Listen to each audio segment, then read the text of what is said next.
So lately, because of the fact that I have to produce 5 shows a week, I'm having to read more than I ever read before in my life.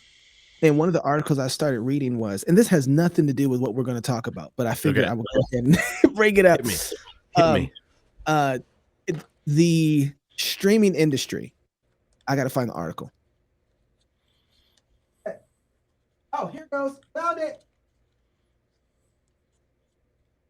My notes here too. So, the streaming industry right now, we talked to a guy who is running 2 point something billion dollars worth of Christian investment. And yesterday on the show, and I asked him, I said, "Hey, has anybody figured out streaming yet? Is streaming, nobody's cracked the nut between streaming, its content, and profit. So Yeah. people are getting all these subscribers, but nobody's subscriber count has given them a profitable margin in the streaming industry, so that Right. it all makes sense. Nobody's met that. So it's kind of like Twitter. They're very popular. They're very culturally driven. They drive the Yeah. cultural conversations.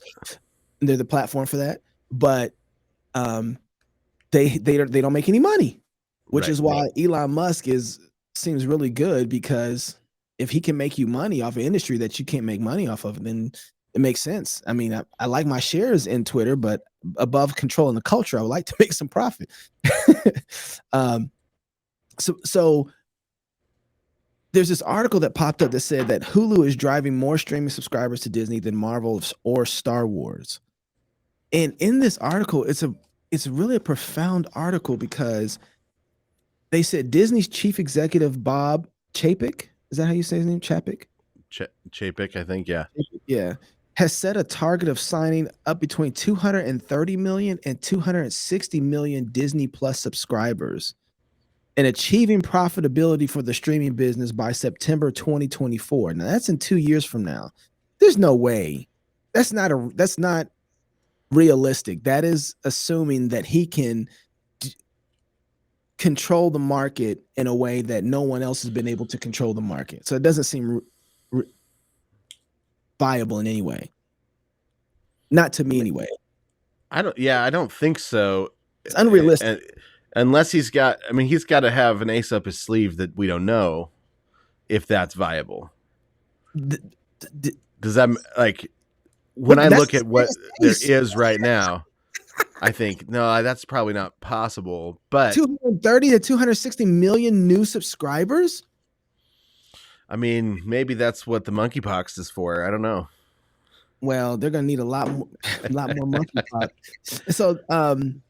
So this is what they're going to say, and I'll get to my point here pretty quick. Some analysis and investors have described streaming as a drag on Disney's share price, which has fallen by nearly 40% this year amid a broader pullback in media stocks. Disney Plus has 137.7 million global subscribers. Okay, that's what they've had total since they've been going, and they really started right in the beginning of the pandemic, really 2020, 2019, right around that time. They launched before it. They had their big push right after, so they launched the tech and everything, but they have been slowly not re-signing any of their intellectual property to other streaming services for about 3 years. So that's at least they've been prepping that long.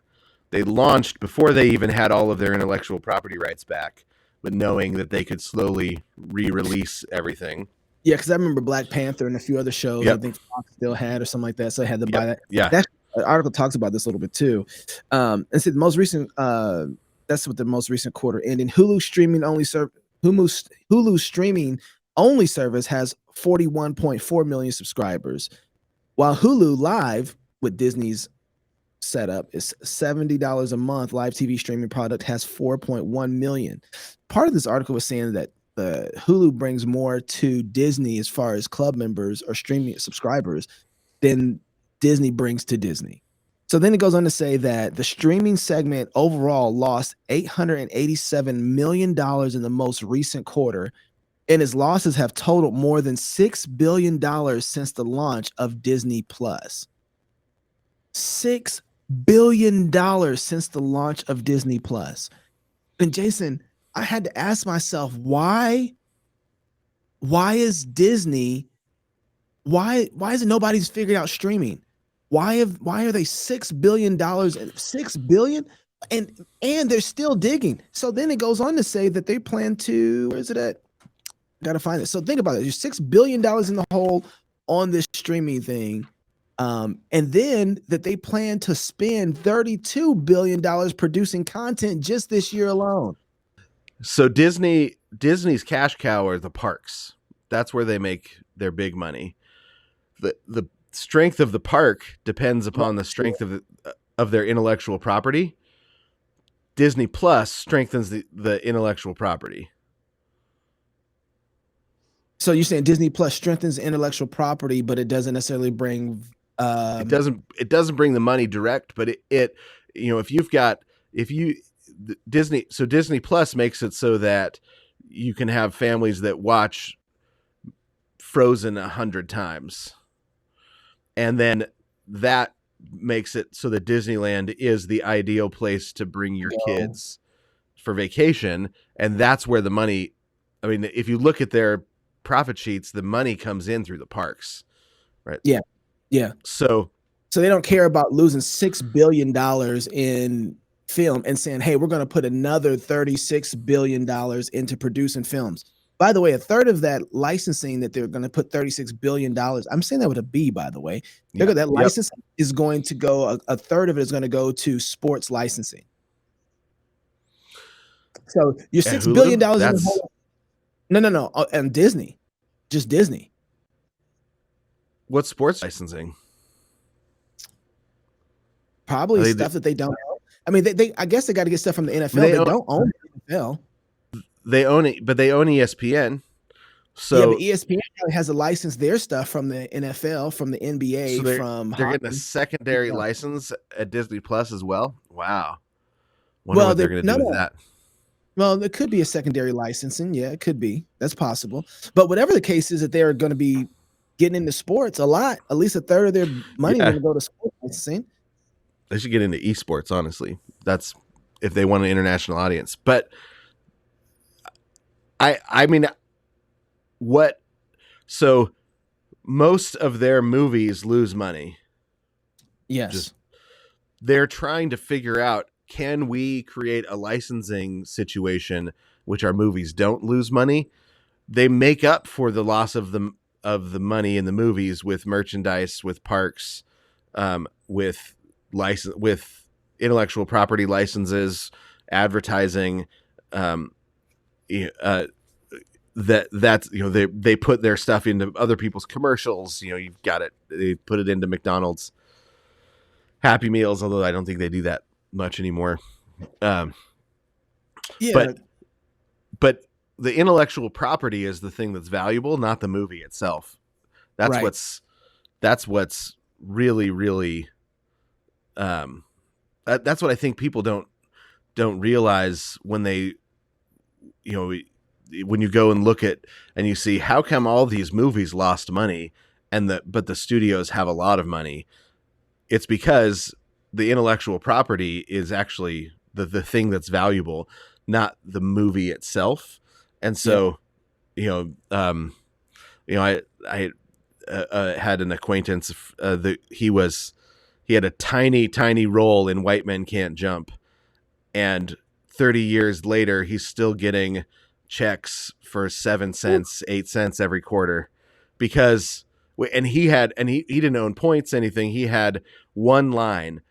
And that means that 30, 40 years later, White Men Can't Jump is still bringing in money, right? Nobody's necessarily going out and renting it. I mean, maybe a little bit here and there. Television licensing, streaming licensing. They're continuing to license their movies, and that's what people are trying to. That's the thing that people are trying to unlock, is that ability to find the audience, to connect the audience with what they want. But there's this. Here you go, industry secrets. There's this long-term rhythm. If you read history. When the pandemic started, I dug into the history of movies that were popular during different financial times, right? What stories do people turn to when the finances, when the economy goes up, when the economy goes down? And so I laid the history of the most popular movies alongside the history of the economy of America, and just looked for correlations. And it's really straightforward correlations, because we turn to stories to alleviate our fear, right? When we're afraid, often it's because we don't know where I fit in this story. And so that the discomfort, we name fear. And when we have when there's a lot of economic strength, a lot of money, property values are going up, you have the stories that people turn to are post-apocalyptic destruction stories. Everything goes wrong, because the fear is, I don't understand why I'm prosperous right now, right? So the alienation of prosperity brings a particular kind of alienation that spawns horror movies, zombie movies, post-apocalyptic movies, because that taps into the fear that people have, that comes with prosperity. Lean times, when the economy goes down, when you've got recessions, and you get interestingly, you get two kinds of stories. You get stories about the ultra wealthy become really popular, and especially like the rags to riches type of stories. That kind of makes sense. But stories about the ultra wealthy are a little strange in my mind. But the other thing is like Oregon Trail stories, survival stories, where people are starting to say, okay, I don't have much. How do we deal? How do I fit into this story if the cupboards are bare? What story brings me comfort? When it's exploration stories where people, their cupboards are thin and bare, but it's because they're pushing into something new. So you get exploration stories, space stories, Oregon Trail stories, survival stories, stuck on a desert island stories. Those kinds of stories become really popular in downturns of the economy, because they bring hope, right? The romantic comedy was spawned as a movie genre during the Great Depression, right? People started to say, I need hope. I need a happy ending that springs out of something that I can't see coming, right? So the story, people are story creatures, storytelling creatures. It's I think it's one of the central things that sets apart the image of God from other kinds of beings, is that we're storytelling creatures. When the first time we're told we're made in the image of God is right after a 6-stanza poem that God just used to create the world, and said, and we're made in the image of this God, right? This God that just told the story of creation and it came to be.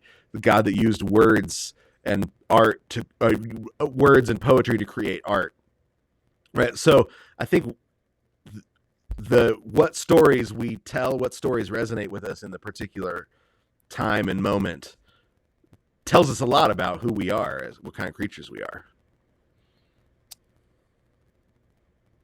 I'm making the connection to. So you're saying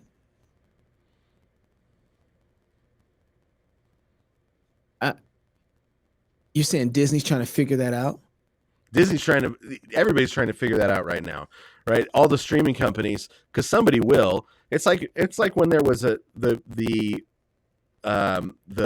newspaper printing press was invented. Thousands of newspapers started. The New York Times, the New York Post, the Chicago Tribune, a handful of them survived the original burst. But there were thousands and thousands of people that were trying to figure out, how do we make this new technology profitable? streaming is in that same situation. So I think we're going to get a bunch of more streaming services popping up. Hulu, they started thinking they would get into production and almost bankrupted themselves trying to get into production because it's really hard. But that was what Netflix was doing. And so, you started getting Netflix originals. And so Hulu was like, oh, we need originals. That's the ticket. And it almost bankrupted them. And now they make almost no originals. They ended up changing their focus and saying documentaries, docuseries, that's going to that's going to be our bread and butter. They got Spike Lee, made a good deal with Spike Lee to release his documentaries. So because they said that return on investment in a documentary, we can handle that, right? And then we'll become the streaming service for every TV station that doesn't want to start its own streaming service. Build their brand back up, and Disney bought it because the technology was good, and they had found a niche that they could make profitable. Well, and they were part of Fox, and so when they bought Fox, they actually kind of inherited a portion of Hulu. I don't think they own them outright yet. I think not up. Yeah, they're getting there though. They're working on it. I think it's like a $21 or $27 billion deal to own Hulu all outright at this point. I think is what but the value actually might change depending on what this next quarter of streaming looks like at the end of the day. Yeah. Well, and I think that the push to become the streaming service that owned live sports was really smart because that's the thing that keeps people with cable, right? Is the live sports. That's it. It's all that's left. I'm going to kick you back out for a second because it's doing that skipping thing. So hold on. I have no idea. Hey, guys, I think our internet is the one that's doing it. When I got a signal from Restream, it says that our internet wasn't. Is it still doing it to you? Is it? I don't know. Yeah, yes. It's our internet says good. It's just skipping all over the place. Hold on. It's actually, I checked our internet and our internet was down to like 5 megs up. So it's what we were sending up. I don't think it's you, Jason. I think our internet is actually funny. Anyway, we'll try and do our best and make it through this. The other, so is there any way? First of all, Christians aren't even in the conversation in streaming. First of all, nope. They're trying to get into it, but I think we're doing the Saul's armor thing. We're going around and asking all of the kings if we can borrow their armor to go fight Goliath. And I hate when you do stuff like that. What do you mean by that? I mean, so I mean, this is where I'm working right now, right? This is my so this is where the majority of my reading is in the history of television right now. I mean, I started my third declared major was history of pop culture, right? So I started as a math physics major, wanted to do astrophysics, and then switched almost immediately to music. It was a percussion performance major. Hit ear training, found out that because I didn't grow up in church, I didn't grow up singing, I couldn't pass out of my ear training tests. I could now because now I've been singing hymns for 25 years, and so now I can actually go in and I can recognize chords and all sorts of stuff because the church trained me in music like it's supposed to. It's building an eternal choir. That's what the church is doing right now. But then they were like, you should probably find a new major if you can't pass ear training. And so I switched to the history of pop culture. And so I spent a year as a history of pop culture major and loved it. And then ended up expanding and becoming to classics. But the history of television and movies and music and is what's fascinating about it is there's a push pull in the whole story, right? Yeah. Where because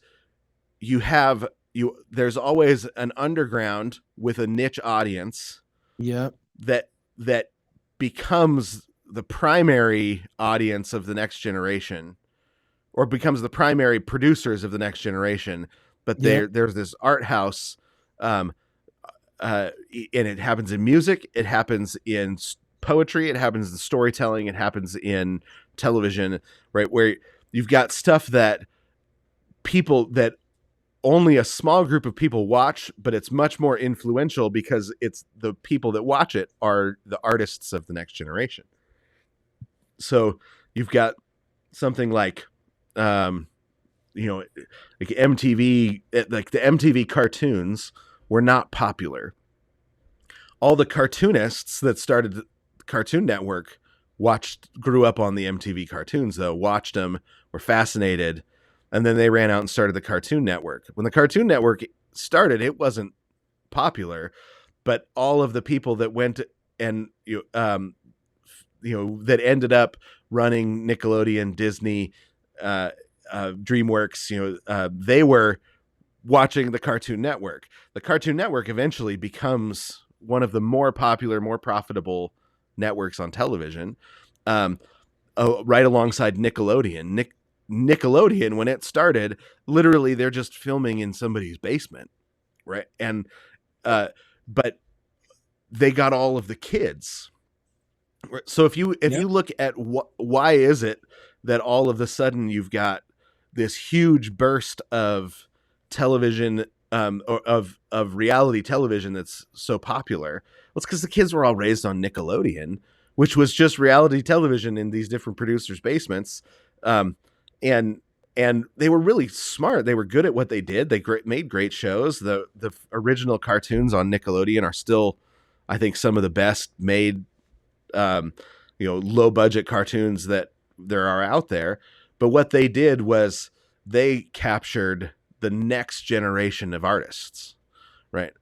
Christians, and I've talked to Christian investors, Christians in media investment, and they'll say you can't compete without $100 million. Right?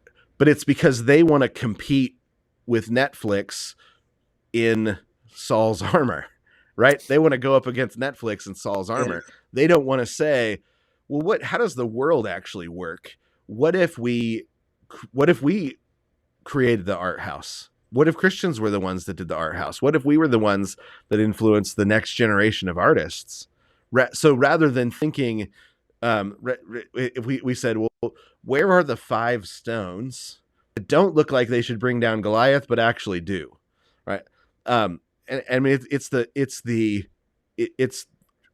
capturing the imagination of the artists of the next generation and saying, like, this is what freedom looks like, right? Because so you look at something like Aeon Flux, the MTV cartoon that said that said this is what freedom looks like, right? Half naked, more than half naked women, over sexualized everything, the drugs and violence and all. The pitch was, this is freedom, right? Well, the kids raised on that are the ones that are now, they finished high school, they're now in college, and they're living out the freedom that their imagination was, that built the stories that built their imagination and their definition of freedom. They're living that out, and they're discovering that it actually leads to large scale corporate sexual violence. This is that spirit of erotic violence that we talked about. That they're discovering that now, and they're saying, we need gun laws to stop this, right? Well, so this is imagination formation that happened when they were young, and it was not just. It's not just the cartoons. It's just, I think it's an example, not a. They were getting it from every side, right? Because they grew up in the middle of the sexual revolution, of the real sexual revolution in the late 90s, early 2000s. So you've got this but those weren't popular cartoons. They were influential cartoons. Right? And what we want is popularity, not but we don't want influence the way God has built the world, right? Because that takes a long time, right? We want microwaved popularity that we can then look at and say, look how influential we are. We just made a bunch of money, or we just, whatever the metric is, this many people watched it. We want popularity, fame, when God is like, well, there's a way to influence, right? But it involves generations. Mm-hmm. The most influential thing you can do is raise awesome kids, right? Raise kids that love the Lord, that see the needs of their neighbor and serve them, right? That look around and say, hey, this is my city. Let's make this the best possible city that we can that is faithful to the Lord, right? What does covenant faithfulness look like? I want to dig in there, knowing that that's where the influence is, right? Like the influence is in the fruit, but that involves planting, that involves plowing, planting, the slow process of growing trees. But Christians don't think that way, and so we're losing. I mean, Netflix got into the streaming game before the technology was invented. Netflix is currently funding the infrastructure build for internet throughout Africa, right?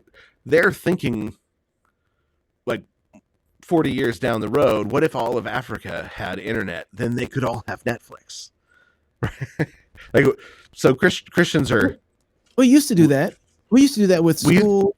We used to do that with churches. The gospel was our Netflix in one sense. Like we said, we want everybody to have this. So what does it look like for them to have that? Well, they need to be able to read. They also need to be able to produce a society that allows for education, to have a safe environment. So everything that we wanted for people to have to enjoy the beauty of the gospel, we said, well, we need to have peace in the society. We need to have an environment for these kids to learn. We need to have them to be able to read. That means husbands need to love their wives. And we just, all of a sudden we were like this, and that way they get to enjoy Jesus. Right. Well, that's the brethren of the common life. This little tiny group of men that said, hey, what would it look like to have an educated society? Well, you know what we need? We need libraries and kids that can read. Well, let's start bringing in kids, teach them how to read, and then we'll give them an education as they copy out books, right? So we'll teach the kids how to make libraries. So the kids they're coming in, they're copying out books, and every time a new set of a new library was finished, right? They got all the books copied. They would take that library, go to the next town, start another school, right? 1300s. Every single reformer was educated in a Brethren of the Common Life school 200 years later. Wow. So it took 200 years, and they freed the entire world from the... I mean, like literally, they brought freedom to the entire world. But what they started with was, we need a school in this town, and the next town over needs one too. Let's use the school to make a library for that town, right? Next thing you know, you look at India is a part of the common law tradition.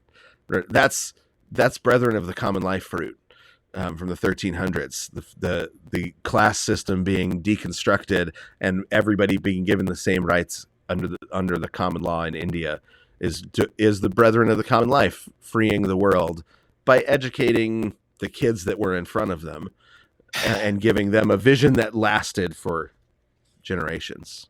So Jason, here's what bothers me, and this is where I think I want to kind of talk about now, where this is an interesting way to back into this. I wasn't planning on doing it this way, but when I look now and I say, okay, where are Christians having that type of cultural influence? I don't see it in the way that I would like to at all. And this brings me into Jordan Peterson and the Daily Wire Plus, whatever they're doing. So did you see the conversation with Dave Rubin yet? I didn't get a chance to watch that now. Okay. You don't have to. It's pretty bad. Did you saw the one with him sending the message out Yeah, to evangelical? messages. Okay. Yeah, To Christian churches. What about the one to Muslims from Jordan Peterson? I didn't get a chance to watch that one. Now You're not missing anything else either. But what I saw was the Daily Wire has now about 890,000 subscribers to the Daily Wire. They have What is a Woman doc. They have Jordan Peterson's library, and he's going to be making more content on the Daily Wire Plus. They have Gina, what's her name from Gina Carano. Yeah, Gina Carano. She did her film with them because of cancel culture, and it's just soft wokeness at the end of the day. What is a Woman documentary falls short. It misses out on so much, even though it does a great job, and I really do like the film. Dave Rubin and Jordan Peterson defeat their purpose of creating a culture of family. Like you talk about gay parenting, and then the Daily Wire is they just came out like, hey, we're gonna make a whole bunch of kids content too. And you're like, oh, is Dave Rubin helping? It's all messed up. But what they've done ultimately, if they told Christians that you won't be a part of this next round of conservatism, you will sit this one on the bench. You're on injured reserve. If we need you, we'll let you know. You can live in our world now. We're totally fine having you here, but you won't be leading the charge on this. We are the new way forward. And I don't see anyone else. You got PureFlix out there. I don't even know what their membership count is, but I'd much rather that my children watch Netflix than PureFlix, right? Like, because it's easy for us to see the enemy on Netflix. PureFlix is very deceptive, and it's bad. It's bad content that's there too. It's just that you feel like it's safer, but it's not. It'll create the things that make things worse than Netflix at the end of the day. Yeah. So it's no good. But Christians aren't even in the conversation of the streaming, creating content, the thing that's going to change the world. I guess at the end of the day, Daily Wire knows what that move is. But part of them feel like they're on for the ride because of Jordan Peterson. And I think Jordan Peterson hits and checks off so much of what we want in a leader that allows for human flourishing. He sees the influence of secularism, even though he's bringing in another part of secularism in one sense. Yeah. But his secularism allows for some sort of religious foundation. But one of the things that captured me was who he is and what he holds to. And I was like, hey man, who's Carl Jung? Like, because I'm like, because there's part of the critique is like between Jordan Peterson and Dave Rubin, like he's a Jungian, Jordan Peterson a Jungian, so there's no conflict with him and the environment that Dave Rubin produces, because for Jordan, it's not that you have to have a man or a woman. You need someone operating within the roles of man and woman. So with Jungian, he's totally, So go ahead. And like Carl Jung he's a complex figure. So he was the guy that was sort of knighted by Freud to take psychoanalysis to the next level, but he ended up turning away from a lot of what Freud wanted to do, but centrally turning away from Freud's materialism. And that was the biggest thing. So Freud was a strict materialist. Jung is a non-strict, but he's a materialist at the end of the day, but he's not a strict materialist. So he doesn't fit into our normal categories of materialism, because he believes in the mind. He believes in sort of a framework that an invisible framework that orients us, that we're all connected to. That there's a sort of large psychic, but not psychic like I'm reading people's minds psychic, but Alma, but like I'm reading the universal mind psychic type of connection that all people have that holds them together. So Freud believed in a radical alienation in a completely non-integrated universe that was strictly material, and that all sense that could be made of it was something that we each individually had to add to it, and that the collective was the thing that was the danger, right? The collective was the thing that was causing the problems. So he believed in like a radical individualism that was pretty popular in the 1900s, and Jung believes in kind of a radical psychological corporatism, right? That there's a universal mind that holds us together, and that we are each conscious instances of, or something like that.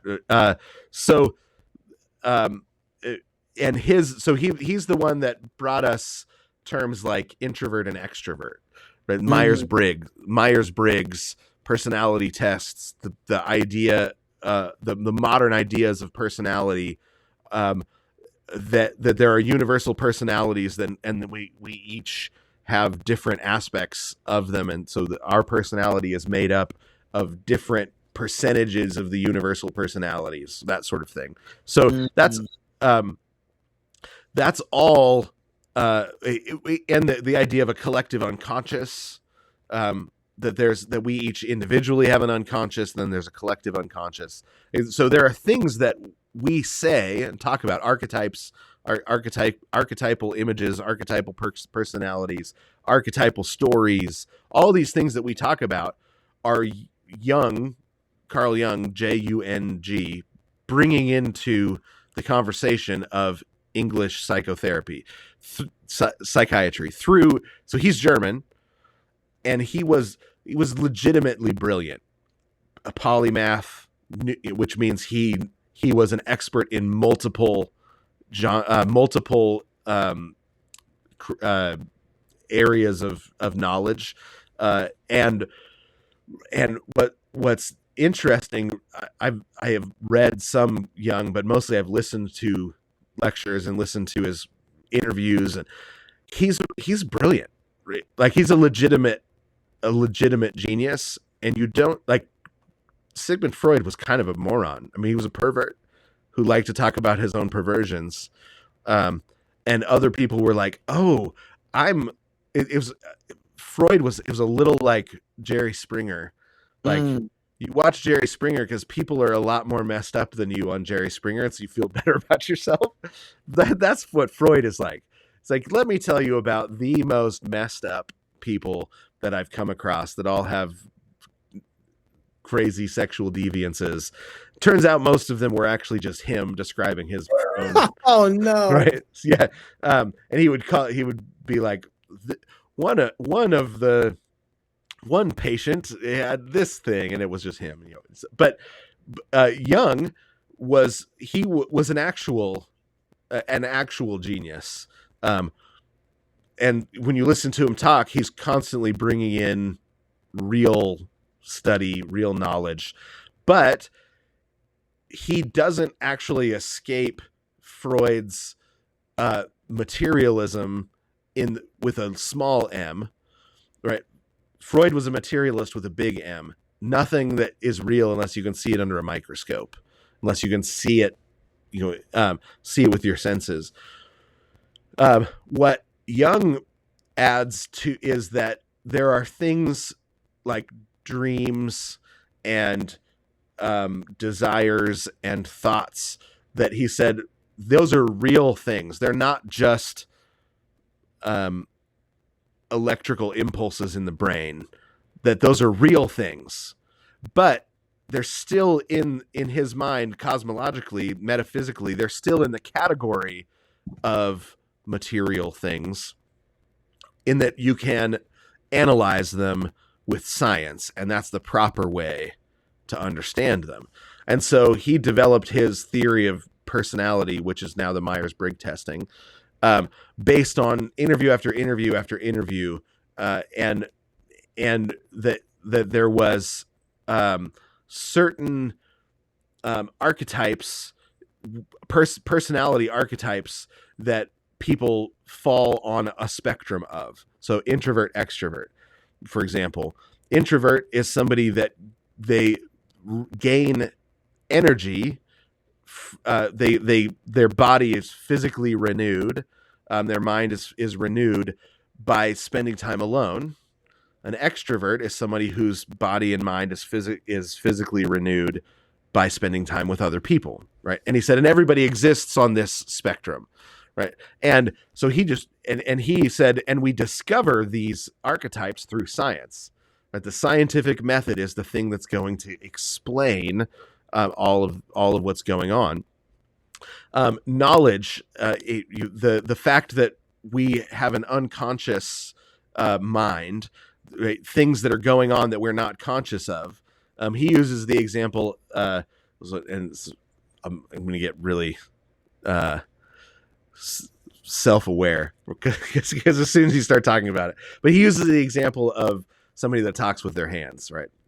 I talk with my hands. This is Carl Jung's example of the unconscious mind. It says nobody thinks through what hand motions they're going to use, right? Now I'm holding my hands because now I'm thinking about it. Right? Nobody thinks through that. That's your unconscious mind is working. And what Freud said is that the unconscious mind reveals the true desires, right? So when we talk about a Freudian slip, he says that's your unconscious mind trying to push your true desires out into the world, the ones that you're afraid that you shouldn't have. So like when you accidentally call your wife mom, that's your unconscious mind trying to say that because he really actually. The foundation for that was that he believed every person has a desire for incest. So right, that's yeah, inside of every person. So the unconscious mind is saying what it really wants. Right, exactly, and that's Freud. And Freud, he just says we basically, what's the center of our desire is these nuts, Right. That's Freud. Everything is sexual motivation. What Jung is like, can't. Go ahead. Well, I would just say it's sexual motivation around a couple things: killing your parents, and then incest. So parasite, and then incest, and then murder. Yeah. So it's kind of. So really, it's not just sex. It's actually what we talked about before. It's sex and murder. Yeah, right? Yeah. Sex and violence right, and Jung comes along and he's like, you can't. That's not that. Maybe on the edges, right? So because Jung spent some time studying in mental hospitals, where you've got the people who have cracked in their psychosis, and he said on the edges you might find that. But when you push back to the center of humanity, you actually find a different kind of motivation altogether. What you find is people casting themselves as characters in stories.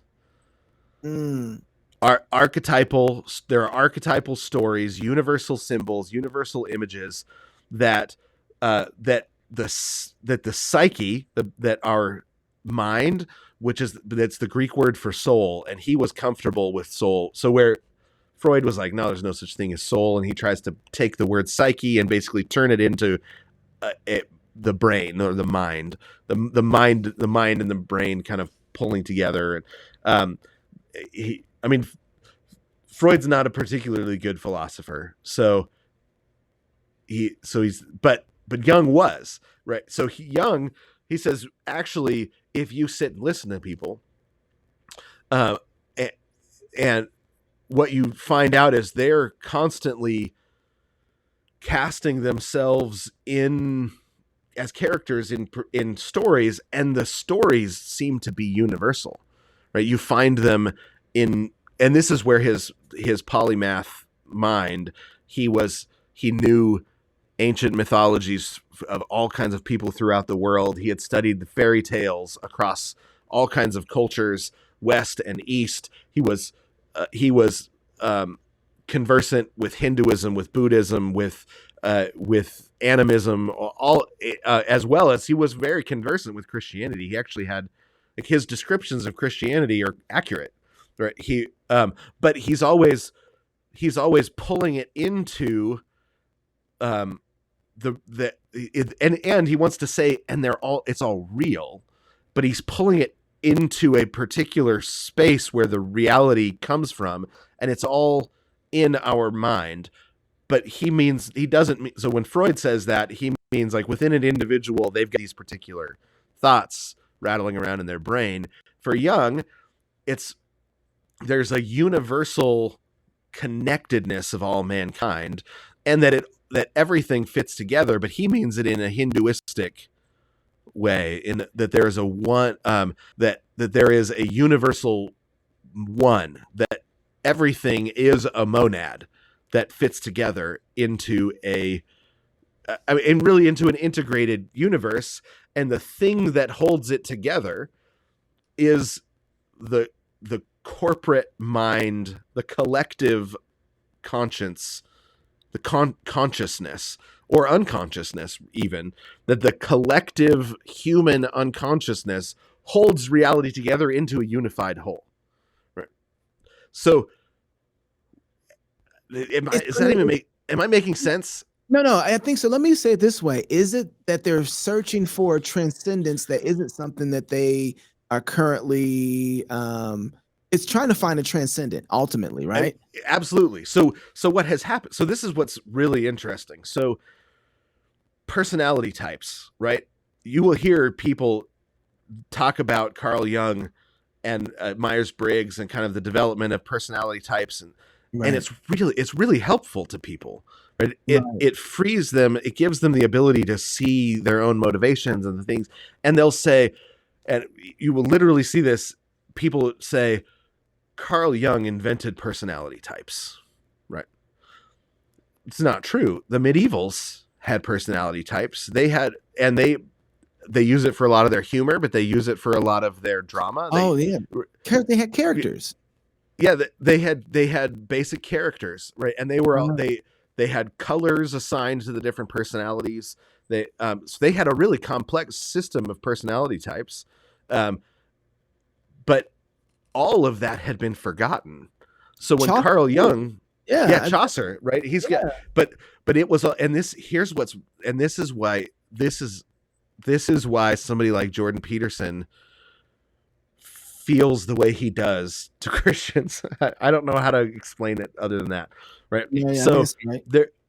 There was an astrological almost, but it wasn't astrology the way we think of astrology, aspect to personality types, right? The 7 basic personality types, the 7 deadly sins as fundamental motivations gone wrong, right? So you've got these 7, and then they're all connected with one of the planetary bodies, right? And then within that, because of the influence of the gravitational pull of the planetary bodies and the fact that we are mostly liquid, that there's almost a personality tide within the way the tides move, the waters of the earth move around the globe, because of the tides, because of the movements of the moon, that the influence of the moon on the tides, all of the planetary bodies have an influence on the tides. So they knew about all the gravitation. They didn't call it gravity yet, but they had done the math. They understood the tides were in relation to the moon, and the moon pulled the waters to different sides with it. Right? They knew about how the waters of the globe functioned. They understood all of that. In fact, Chaucer was an expert on he wrote the definitive guide on using what's called the astrolabe, which is, the what you use to track the stars. And so and what they said is our bodies have a connection to the heavens because we are heavenly creatures. We're intended by God to move through and beyond the heavens to his throne room. And so they understood. So their personality types were all wrapped up in astronomy.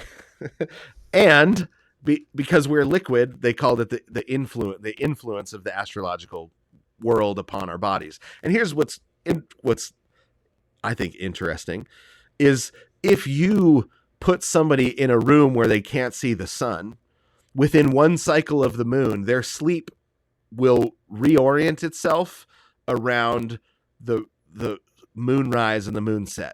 So they'll be awake when the moon is up and asleep when the moon goes down. Right? Their body will reorient itself to the moon if they can't see the sun. So there is an influence. And so Jesus cures people of lunacy, which means affliction by the moon. Say it again. Throughout lunacy means affliction by the moon, right? You're afflicted by the spirit of the moon, afflicted by the presence of the moon. No, don't just skip past that. What you talking about? Well, that's one of the things Jesus heals people of, right? He will say this man is a lunatic, and then he'll heal him of his lunacy, free him from being afflicted by the moon. Right? How does the moon afflict someone? Do you want my theory, or do you want to know? Absolutely. But it's totally a theory, so I don't know. I don't know anything else that's going to fit inside of that box. So let's work with the theory until we find something else. I mean, I think that there, I think that there. So to this day, if you talk to police officers, they'll say, "Yeah, full moon's going to be worse." Yeah, right. Everybody knows that there's something everybody crazy knows happening. That, right? Yeah. The full and I don't think God has given us all the information we need to be able to do the math. It's something that we learn through experience, through generational experience. You got similar things that happen when comets arrive, where that people like mental hospitals go nuts. It's just, and they know that, but nobody has a good explanation. And this is where Freud wanted to say, it's all trickery, right? Your mind, it's all just the trickery of the mind. It's the trickery of society. And Jung said, no, I don't think that actually is a good explanation. I think there is actually a universal unity to creation, or to everything that is. That it's integrated, and that we are a part of it, right? We're integrated into it. Now, what he ends up doing is he takes St. Augustine's doctrine of the forms, right? So St. Augustine, what he believed was how do we know when we see something what its existence is? He said, well, the mind of God, what God thinks a thing is the defining feature of it, right? So the forms of reality are derived from the mind of God, right? So the logos, what God says a thing is, that's what it is, right? So that in the mind of God, he's got a particular definition of a thing. When he speaks it into existence, the definition of the thing becomes the reality. And so within it, it has the form, or it partakes of the form of what God says it is. So the mind of God contains the form of a thing.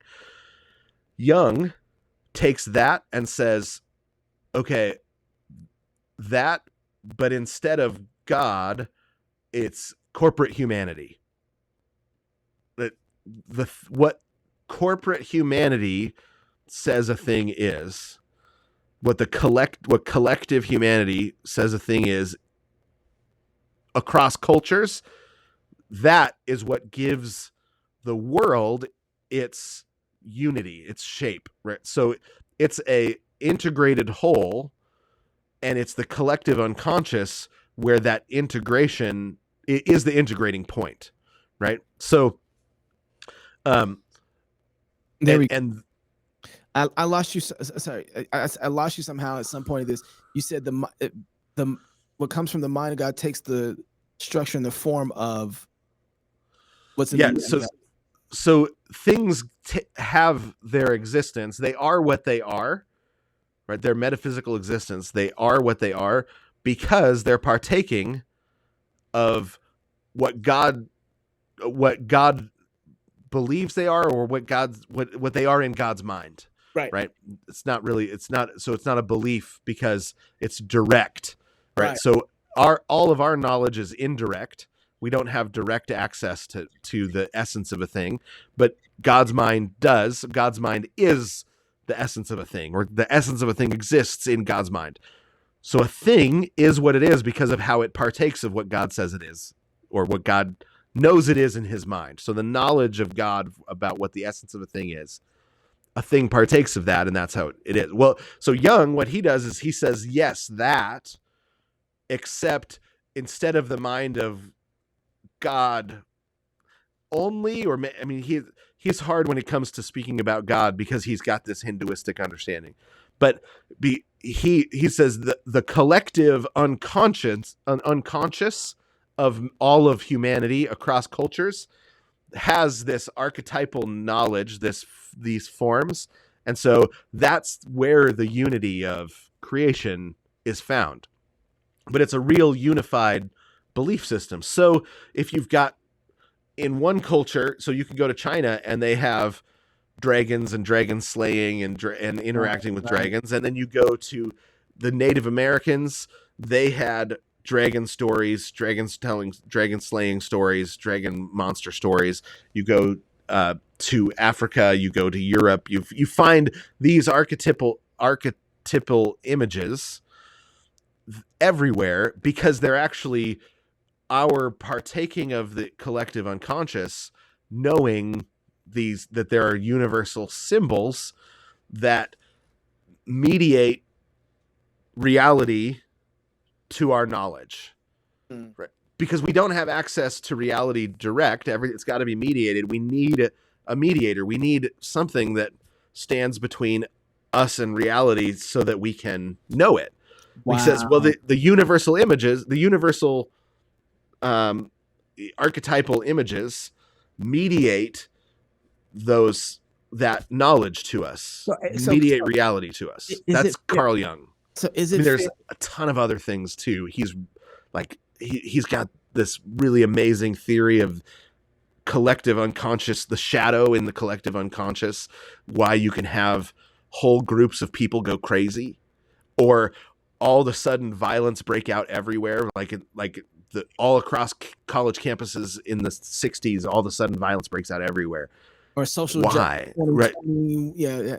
Yeah, same thing. So we want to come up with a human being somewhere with a lot of money and power that we can blame all of it on, right? George Soros or something. Right. And Jung is like, actually, it's kind of our fault collectively, but we don't have categories of collective, and so we don't have a way of dealing with it. But Carl Jung, he has a really, I think, really insightful, shadow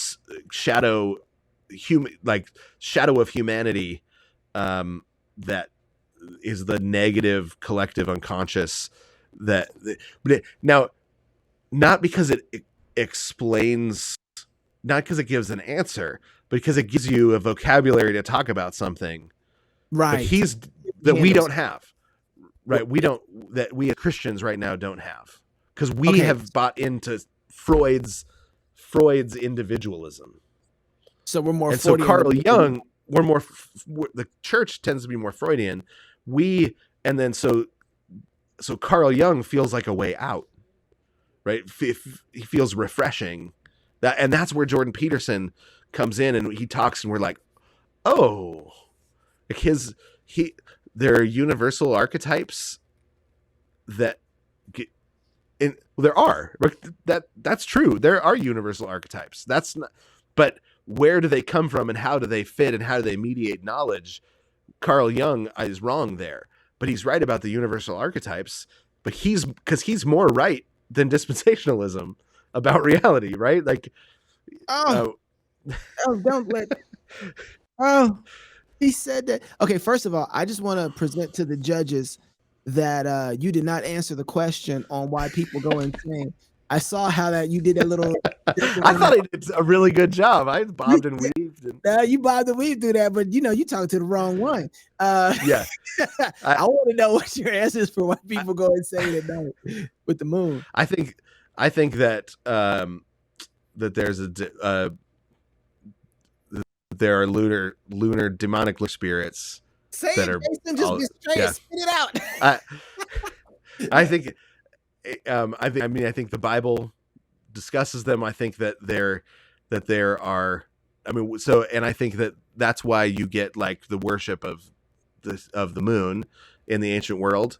And I think the worship of the moon is coming back. There's the occult is, there's a restoration of the occult that's going on right now that I think has to do with us, that is inevitable when the church stops preaching Christ, right? Because Christ is the only thing that is an actual he is a scapegoat, a unifying scapegoat, that is the unifying principle of all things, right? All things were made by him, for him, and to him.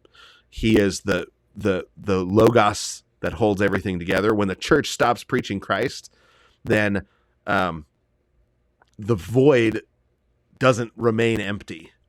And so I think you've got the rushing back in of these demonic spirits. And I think that the demonic spirits, that the post-empire demonic spirits are astrological demons. You're getting me to say things that I never say out loud, especially not being recorded. We came here. Hey, we came here to talk about Jordan Peterson, but we're about to talk about lunar demons, right? Because I think I think America needs demons cast out of it, right? But we're not ready to fill the space. The church is not ready to fill the space. And so we're getting 7 demons worse than the first every time we cast demons out. I mean like literal beings. I think they're literal demons are the problem. Like I'm not like psychological demons, but that's okay, the Freudian. We got to talk about this for a second, because this is Peter Lightheart put me onto this, and ever since then I haven't been able to stop thinking about it in his book on the Gospels. Okay. I think it's called The Four, something like that. Yeah. The Gospel, something like that. I read the free intro on Kindle. It was awesome. I haven't bought it yet, but back in the day. He makes a case that part of, you don't see demon possession in the Old Testament. And so part of the reason is that at the end of the Old Testament, you have, was it King Xerxes? The Cyrus. Xerxes. Yeah, Cyrus, who basically has the Great Commission. He says the Great Commission, all authority in heaven and earth has been given to me. Go and let's make disciples of the nations, right? That's how the Old Testament ends. And what they didn't end up doing was actually putting in place the proper priesthood that they should have, or the evangelistic efforts that they should have done. They didn't do. They stayed local and became infected with and haunted by demons, because they had conquered there wasn't a nation for them to conquer. So then they got conquered by demons. Yeah, empires dislodge demons from their place, and so they wander. Right? Because they deplace the demons, and you see this all throughout history, and so then they wander. And I think there's also an aspect where there was a prediction in Daniel that you got 490 years until the Messiah comes. The devil knew that, and so he was also gathering forces. So but I think that the demonic genie of the emperor. Okay, so the reason Christians were put to death was because they wouldn't take a pinch of incense and throw it to the genius of the Caesar. The genius, we think in materialistic terms, and so when you say genius, we think that means that the emperor was really smart. It's the same word that for genie, like you rub a lamp and a genie comes out, right? That there's a metaphysical being that was giving the emperor spiritual power and insight, dark spiritual power and insight. I believe that the demon, the fallen angel in the garden, that was the one that that led Adam and Eve astray, Satan, was the genie of the Roman Empire. Right? That he was gathering forces there as well, demonic forces, by dislodging them through the power of the empire. Right? So the emperor would go in and conquer a people, and he would move all of the idols around. You take that one there, you take that one there, right? Time out. All of a sudden, I just want to say 300 got way more interesting. I know. All of a sudden, 300 got literally, this is okay. stuff I whisper after like 2 glasses of whiskey in the evenings. Best show we've ever done, and I don't care if nobody else. This is the best show I've ever been a part of. Not gonna plug. Okay, keep going. Because you can, but I think you can actually track the authority of the demonic authority throughout, because it's not, because it's supposed to be Adam's authority, but he hands it over to Satan in the garden. Right. So it's a real. So the devil's authority is a real earthly authority. It's not, and you can, I think you can track it in the imperial, which is why authority. When he comes to the throne of God in Job, he's like, "What have you been doing?" Right. Yeah. Exactly. Right. Oh, right. Like you got your guard around him. So right. Like. Yeah. So I mean, I think that was what the Tower of Babel was, and I think that each empire was an attempt to rebuild the Tower of Babel. And, you know, so and I don't think it's a mistake that Babylon is named Babylon after the Tower of Babel. It's in the same area. There's a restoration of that, but then it's taken over, and the authority of the throne is passed along and expanded through different empires, and as each emperor is conquered or conquers other thrones, all that they do is they take the crowns and the crowns and the staff and the robe, which are all the symbols of authority, and they literally sew them together, melt them together, add them together, so that you have the powers being multiplied or combined, right, in empire, and by the time you get to Rome, I think you've got the greatest of the human empires, and that has the authority that Adam was intended to have in the garden. The king's authority. So, but you still have to explain. Okay, so I'm with you. I'm tracking with you. Okay. People go insane with the moon. Well, because so the problem with demons is they won't stay put, right? That's all magic in the ancient world was about trying to get the demons to stay put where you want them, so that you can use their power, right? So you're trapping them in trees, trapping them in amulets, but there are, and so you read ancient magic textbooks like you do, which you can find now because of Google Books. They fascinate me. You know, it's like, take a pig on the full moon, walk it around your field 3 times, kill it, sprinkle it with sprinkle the blood on your field, take a bottle of wine, and burn the build, stack the rocks, burn the pig, pour the wine onto the fire, and then Mars will leave your field alone. Right? Pliny the Younger, right? He's got a magic text that No, I want to know why you know this. No. I don't know why you know this. Do the mad, but I think it's because the modern the reason that I started thinking this way is because we live in a world where everyone is trying to do magic all of the time, right?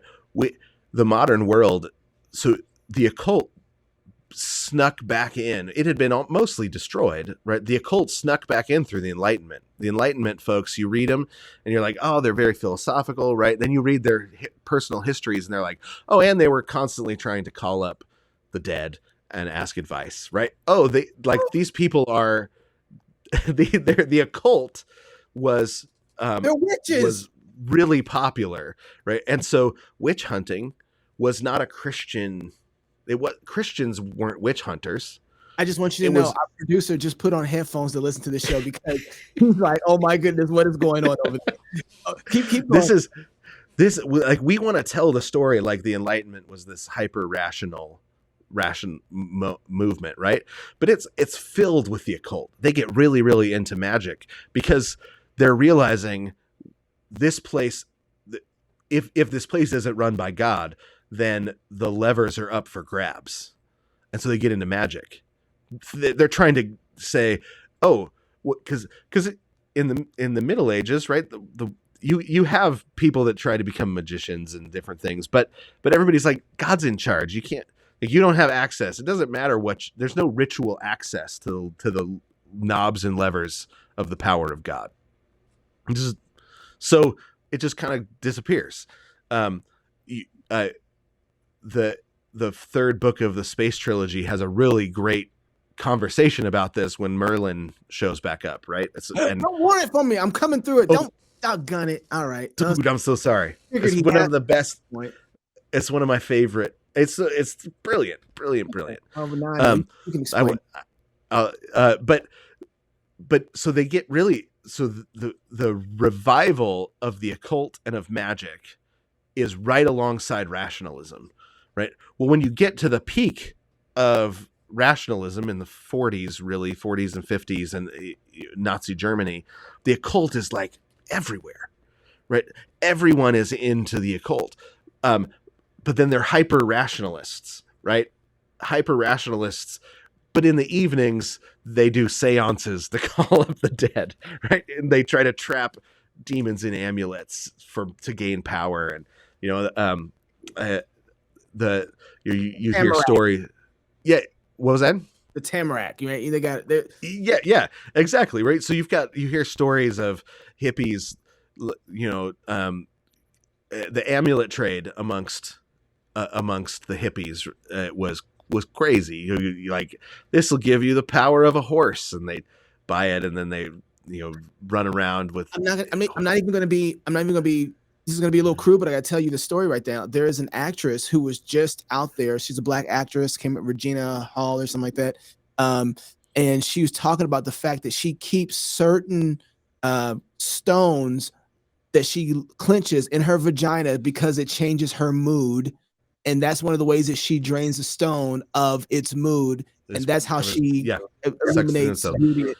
Yes, absolutely. And so it's not even like a sexual thing. It's just part of how she it's power. Power, exactly, from the stone. It's all different ways. And so what great movie.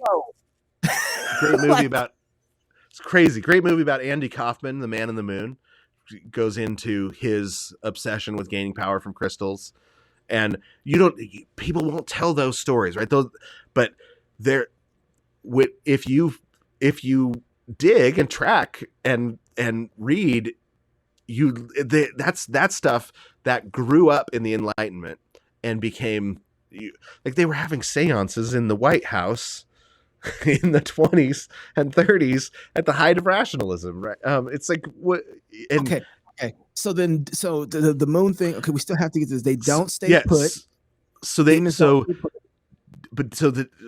the demons won't stay put, and so all the attempts to trap them end up going wrong, right? So and end up where now you've got a spirit on the loose, right? And because the devil lies to us and says, hey, you can become like God, right, and control demons, right, and have power over demons, right? That's the lie, right? And so you know what, the one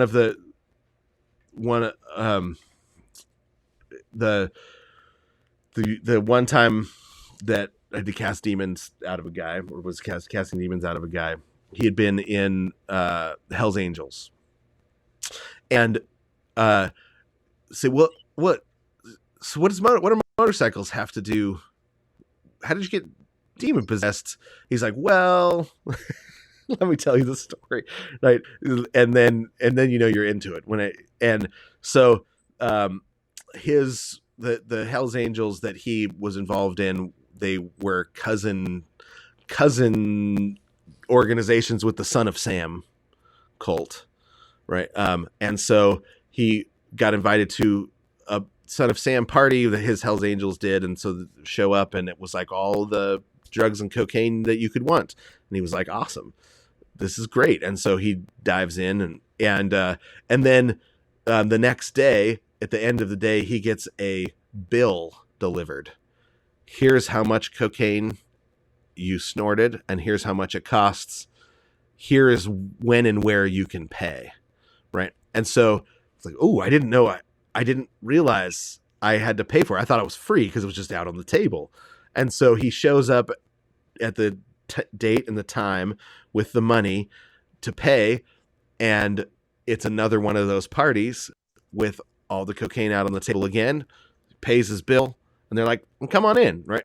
Goes in, all the drugs you could want again, and he's like, but I know how it works now. And so now the bill shows up the next time, but the bill also tells you the date and time of the next one of these Son of Sam gatherings. That he says it really was like whatever drugs you could think of, they were there, and that was his thing. And so he goes into this, but now he sees the bill as an invitation to as much drugs as he could want. After a few of these, then he's invited into the back room where they're sacrificing a goat and having an orgy in the blood of the goat. And he's like, and that's how I ended up possessed, right? So he was possessed with a whole series of demons, and that's real white people stuff. I'm just saying right now, like that's right. So although I will say Atlanta, it's gotten that bad, and that black culture has completely embraced a lot of that crazy the sex orgies out there. Yeah. Anyway, go ahead. Right. And what he said is, at first it was great because I had power. I'd never had it before. I'd always been the guy on the outside. He said, but then with the power of these demons inside me, that at first it was like, oh, I could make the lock. I could unlock the door from across the room, and it was that sort of stuff. He was like, but then they also started torturing me to get me to do what they wanted. Right. So it started with the promise of power. They gave him a taste of it. And then it became, but here's what we want from you. So no more music that had a melody. So they would punish him if he listened to music with a melody. That no more. And so then it became, how do I make the voices stop? And so he started. Then the drugs were a way of numbing the voices, right? Because if he blacked out, then didn't know, right? And so he'd go down to the same bar every night and start a fight, right? And that was how he dealt with the fact that he's like, either I can be in control of the torture or they are. I'm going to be in control. And so he would go down and get in a fight, get himself arrested, whatever it took to make him feel like he was still in control. Now here's the thing. This guy was a florist. That's what he did. He was good. He was a good florist, and he loved flowers. It was like you get him talking about flowers, and he could talk about the beauty of the way flower. Like he loved flowers. Ask him about music, nothing, right? Because if he talked about music that night, he would be physically put into pain by the demons that lived inside of him. It was I was not raised on this stuff, right? So this is crazy. Okay. But so one night he's walking past church and he says, "What's it like in there?" Right? And say, "Well, you can come in." He's like, "No, I can't. No, I can't." It's like, "Well, sure you can." I mean, he's like, "No, they'll punish me if I come in." We're like, okay, something, right? And my first thought obviously was crazy guy, right? But then you talk to him a little bit and you're like, well, he's not, right? He's in his right mind. And so we start talking and said, well, just come to church this Sunday. And he's like, I could never. And he said, well, give us your phone number. So got his phone number, invited him to church, showed up at church, just like pouring sweat, he couldn't, and he's like, I can't do it. Took off, right? So it didn't make it through the front door. Next Sunday, invite him to church again. He shows up, drags himself through the door after, and sits there, just like sweat, eyes closed, just clenched in the back corner, and leave church. And we're like, well, you want to go hang out or something? He's like, no, I got to go recover.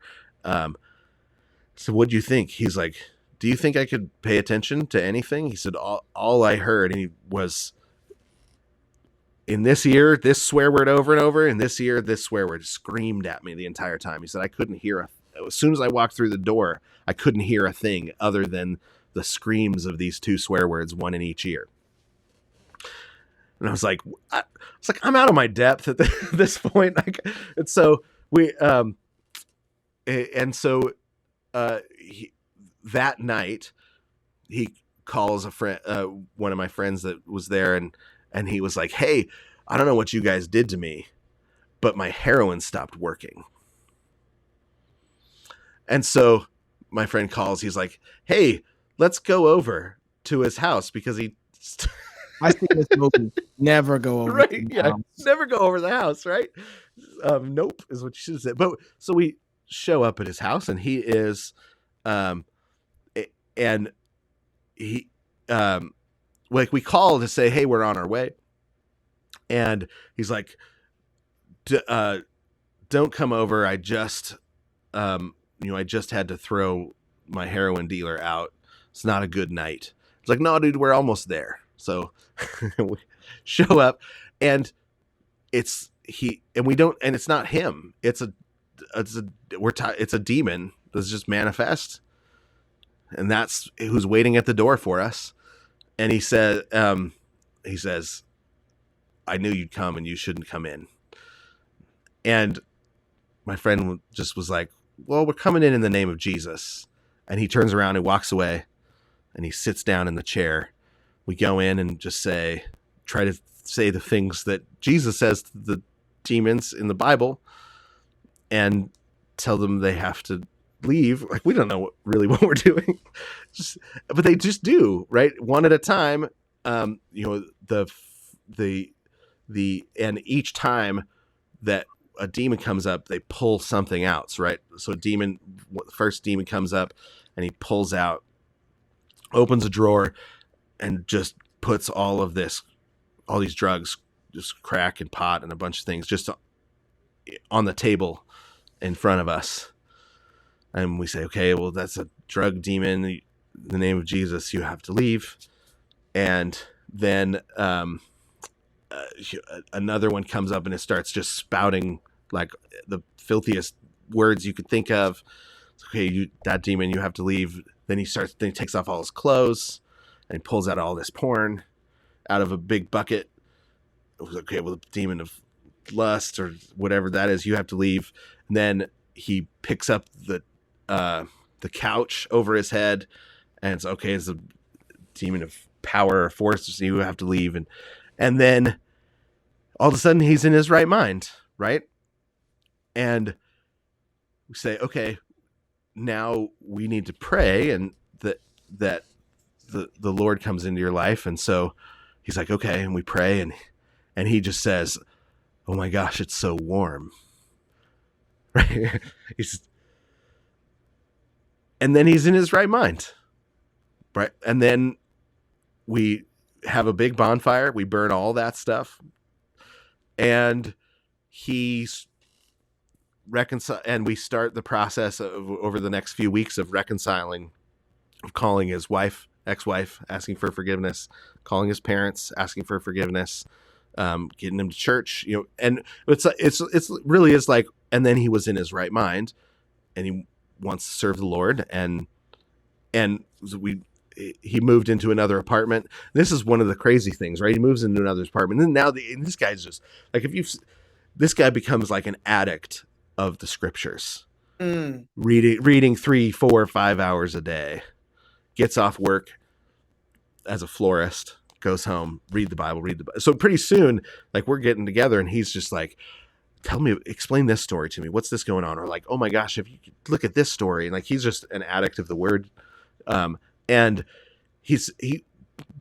whole new apartment. He moves. Nobody doesn't tell anybody from his old life. Right. And about 3 weeks, two weeks in, a guy just shows up at his door with that from the old world. And it was like, hey man, I brought a bag of cocaine, right? Just shows up at his door.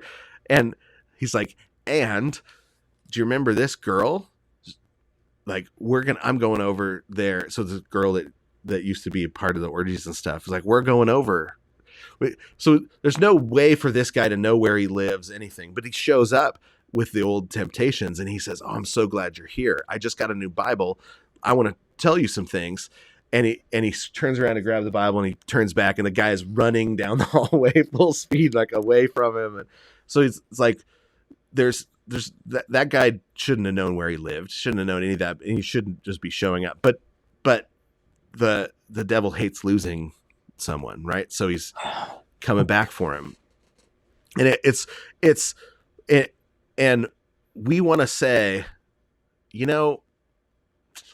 what we need is what our churches really need is we need a better business plan, right? We need to, so Jason, what we need? We need to start casting demons out of this place, because they're flooding back in as the gospel disappears. Well, and that's we stop preaching Jesus, the demons flood back in. I think that what we stopped seeing was, so this goes back to my point about Peter Lightheart. When the end of the Old Testament ends, you have the proclamation to go to the nations and disciple them in this way. They didn't do that. They stopped taking dominion. Demons came, and then since another nation couldn't torture them, demons came and tortured them. So by the time that Jesus comes on the scene, the nation that they're underneath is really the least of their worries, because they have demons that have integrated inside of the society and now have oppressed them, right? They're run rampant with demonic powers that have stopped them because they weren't taking dominion. And so as I'm looking right now, there is nothing to me more clear about demon possession than people running around cutting off their human parts that make them male and woman, and slicing and cut. I mean, when we start seeing cutting coming back into the teenagers and the young men, we should have known that was demon possession from the beginning, right? Why are you cutting your flesh? One of the first things they want to do is mutilate the image of God. When we started seeing abortion come back in, we should have saw child sacrifice and worship and demonic possession. We should have seen all of that. And now it's getting worse. And now the whole transgender thing and the homosexual thing has become a permanent piece in the culture. You're dealing with demonic spirits in a way that you haven't dealt with before, because you refuse to take proper dominion, right? And when you don't garden the garden, what you end up getting is it ransacked with other sorts of creatures that should have been put out and killed, but you created a climate for them to flourish and grow, and now it's pushing you out of the garden.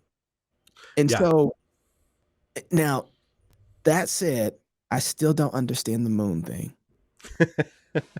Well, so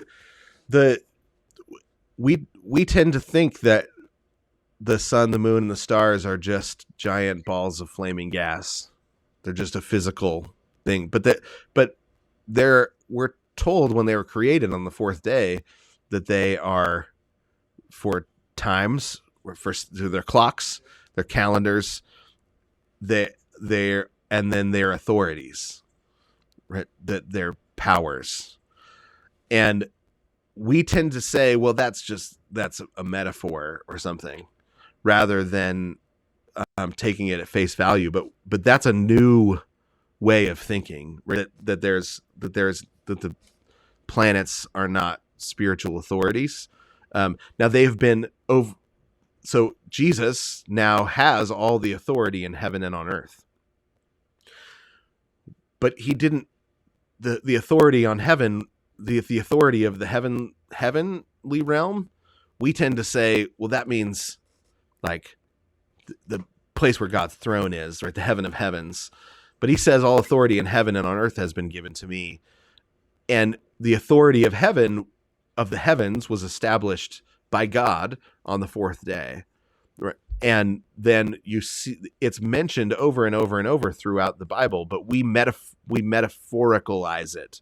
Right? We de-metaphysicalize it, right? We say it's a but we do this with the first days of creation, right? We say, well, they're metaphors, so it can't be real. It's a poem, so it's not reality. What have you looked at this place? What better thing is it? Well, I mean, it is a poem, right? It's a living, breathing poem. And so we separate, and this is why Carl Jung becomes so attractive to the young men who are built to be poets. Carl Jung says there's a poetic unity to it all. There's a storytelling unity to it all. He misplaces it, but we say, no, there's not. Rather than saying, yeah, there is, but it's from the voice of God, right? The scriptures are they're the ones that give us that poetic unity that holds everything together. I mean, there was a classical Christian school that I know of where there were the junior and senior boys had started a secret Jordan Peterson reading group. Right. And it was secret because they thought they were going to get in trouble. It was Jordan Peterson because he was giving them a unified vision for their life that they weren't getting from their churches. Right. So these were Christian 16, 17, 18-year-olds, boys that were not getting a unified vision of the world for their life. They were not walking away from church with an understanding of what they were for, and they were getting it from Jordan Peterson. Secretly. Or that dragons existed and need to be killed. Yeah, exactly. Right. That's what. So, Jung's take on so C.S. Lewis says, or because G.K. Chesterton actually, C.S. Lewis quotes him in. Chesterton says there are dragons in children's stories, not because children know that there are dragons. There are dragon slayers in children's stories because children need to know dragons can be slain. Right. So we need fairy tales about dragon slayers because the kids already know the world is full of dragons. But Jason, what they need is the hope that the dragons can be slain. And so somebody like Jordan Peterson is giving kids that hope that there's a unified vision in which dragons exist for a reason, and that and then I should go out and slay them. That goes right back to the beginning of our conversation where we're talking about streaming. What is it that people watch when things get bad? They have a set of things that they watch and engage with because they need to know in one way or another there is a way out of the particular predicament that they're in. And I think the reason why they look at people with wealth is to say they weren't always there. They got there somehow. And if that pattern is repeatable, then I can follow that pattern and get out of this particular situation in the same way. Right. Because the thing about American wealth that's different is that it's not always generational. It's not an aristocracy. It's developed over merit over time. And so it's possible that within one generation or a half of a generation, you can obtain a certain sort of lifestyle that you couldn't have obtained anywhere else at any other time in history. And so that reality is like, you don't have to be where you are. Rihanna is a billionaire. Right. She didn't start that way. Jay-Z signed start her. That way. Right. Yeah. So it's youngest self-made billionaire, I think, ever. Yeah. And she's smart with her money, right? She's got people around her that know how to invest. Like all that's really good, but she has opportunity in America that you're not getting anywhere else. Okay, so we gotta. You've opened up a whole bunch of cans now, buddy. That wasn't where I was expecting to go today. That wasn't nowhere close, but you said something in past. I'm so mad at myself because last time we were talking, you said something in passing, and I said, hold on. He said that he's not getting up. Yeah, I know what it was. Oh, I know what it was. I know what it was because I was listening to it with Sharon. She was like, what are he talking about Noah in the Chinese language is what he was probably. I heard that mess and I'm like, you don't see, I know you don't just be saying stuff and don't be knowing how to drill down on it. And it was shame on me that I didn't stop you. I'm like, I'm never doing that again. But we had so much to talk about that I was like, okay, I'm gonna let him go this time.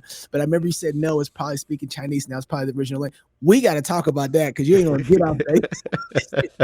Man, you're just insisting that I give all my weird theories. So, but no, it's not weird. It's what just happened was the very thing that we are looking for from someone like Carl Jung or Jordan Peterson or Robert Bly, I think was his name, who Jordan Peterson is kind of mimicking in some, or is a reminder of, is the enchantment of the world. Exactly, 100%. And that's what Carl Jung, he looks around and he's like, yeah, this is an enchanted place. Right. But for him, humans are the enchanters. Right. Rather than God. Right. Same rather thing than God. You know, I think Peterson the same thing. Mm-hmm. But here's the thing: is they're not totally wrong, because Jesus is 100% and fully human, and he is the enchanter of this place, right? He is the one who enchants the world. He's the one that then when an evil enchantment was put on the world, he's the curse breaker that broke the enchantment that was on the world in order to restore it to its original intended enchantment. Jesus did that by becoming a man, by becoming the new Adam, which makes us all think, well, wait, I'm a descendant of Adam, right? I'm a priest after the order of Adam. That must be part of my job, right? Is to enchant, to break curses and re-enchant, right? And they're right. And that's where Carl Jung sees that impulse, identifies it, names it, and then says, but there must be some sort of interhuman explanation, rather than saying, oh, that's God's intention. Right, rather than a metaphysical explanation, it's an interhuman explanation. Is it? And fair? So, go ahead. Well, and so somebody like Jordan Peterson resonates with especially the young men for that reason, because he is identifying that in the central the priestly nature of young men. Yeah, but I think that what he's done though is they've removed the mediator to the transcendent and have made the story the transcendent thing. And then the more that you are able to tap into that, the more human you become, versus repentance and trust in Christ rebirths you into the priesthood that you're supposed to be a part of. Right. And so only through faith in Christ does one come to become more human. Or have their humanity unbent. Unbent. Yeah. But and, well, Yeah. I guess so, you know, everybody made in the image of God. That's right. But being able to flourish in that. Mm-hmm. Exactly. You can't flourish in that apart from Christ. Right. Because apart from Christ, there is nothing. So our humanity bends in on itself. Right. An empire is a big circle of bending in on ourselves. Freud gives us a teeny tiny circle of bending in on ourselves.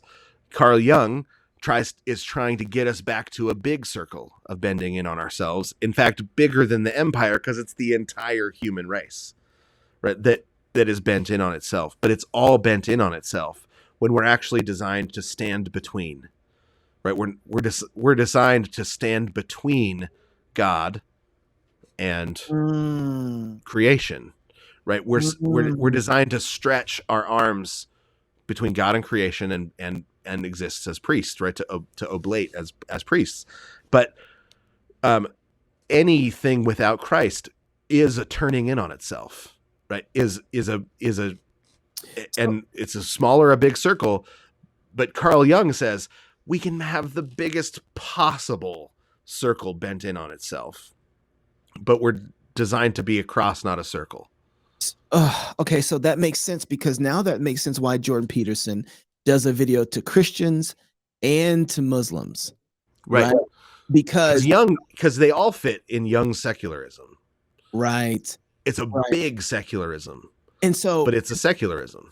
Or Freud gives you a little teeny tiny secularism. And both of them are extremely dangerous, because you still get demonic power, possession from both of those. Right. So if you're bending in on yourself. But Freud gives you individual possession. Jung gives you corporate possession. Okay. Oh man, you don't have enough time. Okay, we have to keep talking about this. Explain what you mean by this. So for Freud, everybody becomes a little tiny, a billiard ball or a BB, that is alienated into itself, right? And so the space in which the possession is possible is me, right? I am individually possessed. I got you.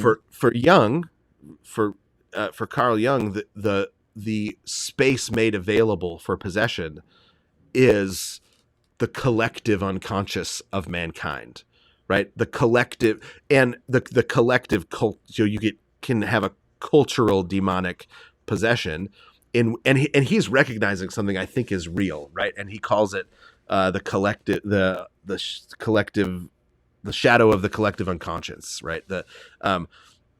Where he says there are times when an entire culture is possessed by something, and he just says the only thing available is our humanity. So for him, it must be some kind of psychological type, right? A collective persona, but he's recognizing something that's real. Like why do we have school shooters everywhere? That's strange. Well, why did we have college shooters before, and now we have high school shooters? Elementary school shooters is where I think it's pushing, right? Why is it? What is making the collective possession in those places possible? Right, there's something. And where are the entry points in the ancient world? Drugs, ritualized sexuality, homosexuality, right? What was going on campus in the late 60s? Drugs, ritualized sexuality, right? What's going on now in high schools? Drugs, ritualized sexuality. I mean, and what's happening? Violent possession of the culture, right? Of the demon of erotic violence, right? I mean, this is You know, I'm sorry. I'll let you finish it because you're laughing. I want to know what you just say. I'm laughing because this is it in a secular world. This is crazy talk. But the secularists are wrong. Well, the secularists are wrong, right? We do not live in a materialistic secular world. But they know that. They know that. They know that and don't and are trying to resist reality. But the only way to resist reality is magic. See, this is why the book you gave me with J.I. Packer on Knowing Man is probably one of the most important books I ever read, because the way that he defined secularism was removing Christianity from having religious impact inside of political, social environments. It's not removing religion from those environments. Yeah. It's removing the Christian religion from having impact in this society, because they need to fuel and promote their form of religious, the supper, the sacraments. They have their own sacraments that they have to put in place, but they can't put that. And this is what Freud does. You can't put in place your sacraments if that room is filled. This is demon possession. Demons can't come into a place and take it if there's already someone in there. If Christ is there, they can't take that place. Jesus talks about this. That's why you don't cast out a demon and leave the joint empty. Because when he coming back with the homies. All right. And and this is the same thing. Like, the society has to cast out Christians, has to cast out the Christian sacraments and all the Christian worldviews, and because they have to fill it with something else. And this is why Leviticus is so essential and important. Everybody, Pastor Toby just preached a sermon on this. I recommend everybody goes and listens to his series on Leviticus. But one of the things he says is that in Leviticus, it teaches you not to partake of, not to try to get life out of the blood or sex. You don't get life out of blood or sex. That comes that you are right to see that life is in the blood. You are right to see that there's something fruitful of sex. But when you use those things to try to get life out of them, then you've turned into an idol, and now you're practicing witchcraft. And that's exactly what's happening in our culture right now. When you look at our culture, the things that are driving it are abortion, trying to get their own lives, their life. I wanted to be a Olympic gold medalist. I wanted to be a doctor. I wanted to be this. I wanted to be, you name it, whatever it is they want, out of blood. They had to make a sacrifice between what they want and then what they should have as a natural desire. And they've cut that off and they've sacrificed it to the idol of what I could be. And then then they take sex and they say, so I can enjoy the pleasures and my pleasures of I want. They use sex as like power. What has been the whole point of climbing the corporate ladder? Sex. That's how I get into a position of power and authority, is who I have sex with, who I'm able to use to get me to where I need to go. That empowers me. And so it's so clear Leviticus is making this point. That is, when you do that, that is idolatry. That is witchcraft. And you're using those things to try and gain power and authority in the world to operate that way. And so there's a demonic spirit. And I want to even say, I would say it's a curse that comes with operating in that way, that opens you up to demonic possession, right? You can't have, there's no neutrality here. Right? There's no neutrality here.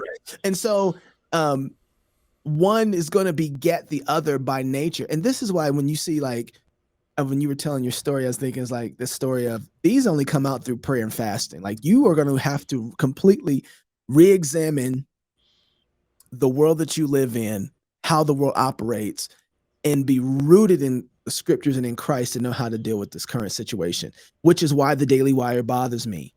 If they're going to go up against demons and they think that they're going to be able to cast these demons out with some other name or without the real authority of Christ, but some archetype of it, they're going to get beat and knocked out naked. It's not going to work. Or they're going to bring in more demonic possession. There's no middle ground on this to me.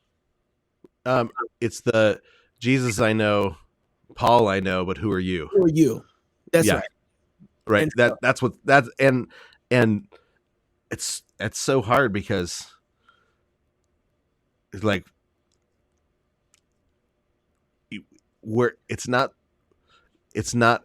a straight down the middle battle, right? Where like, so there's that weird moment when in Ephesus they're chanting "Great is Diana of the Ephesians." Yeah, yeah. And Paul looks and he sees a congregation. He's like, "Oh, perfect! They're gathered. I should get up there and preach." The mayor of Ephesus, who's a friend of Paul's, says, "Paul, can you not?" Right? Right. And so it's a very strange moment. Is the mayor of Ephesus a Christian? It doesn't seem like it. Is he friends with Paul? Obviously. Does he want what's best for his city? Well, it seems like he does. Is Paul being torn to pieces in ritualistic violence going to help? The mayor looks at it and is like, "No, I don't think so. Paul, can you not?" Right? It's a very strange moment. And Paul, when he backs up and he is explaining his ministry, preaching is his ministry, right? Preaching is actually the thing that the truth telling with the authority of the Spirit is the thing that recreates. Right? You've got a world made of words. The recreation is the exercise of preaching is the recreation. The preaching of the word is what has power to recreate humanity, recreate the world, rebuild it. And that pushes the demons out of the way, or it fills the space so that there's not space anymore for the demons. To go after the demons direct doesn't work. Interesting. Right? How is it that the Diana of the Ephesians was overcome? It was through the preaching of the word that was happening in the church and affecting the world, right? So there's yeah, but you know what though? That's a huge problem, because part of inside of Baptist culture, the way that they understand their institution, it doesn't have an effect on society in the same way. And so that's a problem when it comes to so then the reality is that that's what preaching does. But if you don't have a theological foundation to understand that that's the influence of your preaching, then you don't think that you don't expect anything to happen in the culture. So then you don't preach certain things either. You don't engage in certain ways, and you don't have a church that understands the impact of itself as an institution in the public, right? Well, but that's a huge problem. If you're not going to break that, if you don't have an understanding of the impact or the goal of that sphere in society. But I think you're also going to mistake criticism and preaching. Oh, you got 10 minutes. You don't got that much time. You're going long. Because you can stand up and criticize the world. That's easy. And it's actually it's not even a risk, right? It's critics risk nothing. But if to stand up and preach the truth, preach a positive message of who Jesus is that's where the risk is. And I don't think that the devil's afraid of us criticizing the world. That doesn't bother him at all. It just adds to the rivalry, right? He loves that. When you say a positive message of who Jesus is, what do you mean by that? I mean, the preaching the truth of here is who Jesus is. Here is what he has done. Here is what he has accomplished. Here is the triune God. Here is what he has done. Here's what he has accomplished. And here is what love looks like, right? Here is how to live. Here is what a society full of love looks like, right? It's easy to get up and say, world's screwing it up. The world's messing up here. The world's messing up here. The world's messing up here. The risk is when you say, and Jesus died for that world. And here's what it's going to look like for that world to come into the kingdom. Okay. Here is what's going to change, right? Here's what it looks like for you to love your neighbor in an economic way. Here's what it looks like for you to love your neighbor as a as a general contractor. Here's what it looks like for you as a politician to love your neighbor and live out your faith in your job as a politician, right? When you do that, that is a risk. Okay, so you didn't say this, but this is the conclusion that I think you have to make after hearing something like that. You have to have an ecclesiology that has a direct connection to eschatology. Right. Yeah, you got to have an integrated theological understanding. Yeah. You don't, because I don't care. You don't get there apart from being practical postmillennial. You don't get there from. I see what you're doing. Yes. Yeah. But here's the thing, though. So dispensationalism believes in a non-integrated covenant world story, right? So, and will always lose to Jordan Peterson. Will always lose to Carl Jung, right? They're going to come in and they're going to be able to pull all of your young men out of the church, because the young men aren't going to have they're not going to be able to look at the world and say, place fits together. I've got a place in it. Here is the place where I am breaking the curse. By the power of Christ, through the Holy Spirit who raised him from the dead, who lives inside me, right? And I say thank you for all of it at the end of it, because it's not in my strength, but I have a role in this world that all fits together, right? Did I mention the art, affluence, and alienation? The book. No, another one I need to buy. It's written in the early 60s, and it's a journalist who just is like, what the heck happened to art? What's going on? Like, you used to have great, beautiful, wonderful art. He said, and now we have art that is saying something different. And so he just digs in. It's really well researched. He's not coming at it and judging modern art. Is that it? Art, Affluence, and Alienation. That's a cover. Yeah, that from looks Roy like McMillan. Yeah, Roy McMillan. And he's coming at it kind of from a journalistic standpoint and describing it, not trying to judge too quickly, but trying to understand why is it that art is suddenly terrible. And his conclusion is that in a non-integrated universe, art can't be descriptive of anything but the artist himself. Right? And if the artist is alienated from the world, then all you can get, because you don't have access to objective truth, objective beauty that you're trying to put on display and reflect. All you've got access is your own alienation. And so, and basically the mythos of the ancient world is no longer holds. And so we don't believe that there's a world that holds together in which we have a place. So you get modern art. Did you start reading that Quadrivium book?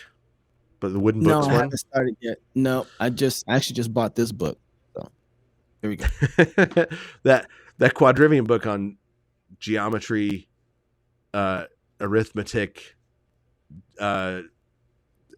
music, and astronomy. Yeah, it is phenomenal.